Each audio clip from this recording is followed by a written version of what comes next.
Hello everybody, welcome back to HardReset.Info channel. In today's video I'll show you how you can easily go into bypass mode on your Starlink.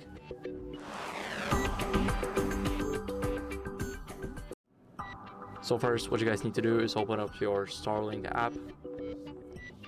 Now scroll a bit down until you see settings here. And here in the advanced section you'll have the bypass mode.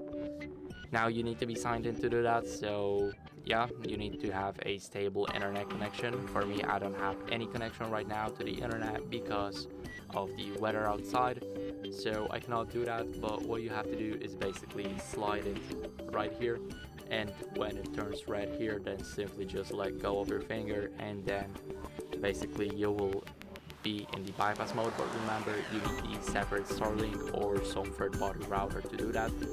And after that, you will need to do a manual factory reset to basically revert all the settings back to default. So that will be it. Thank you guys for watching. Make sure to leave a like, subscribe, and see you next time. Bye.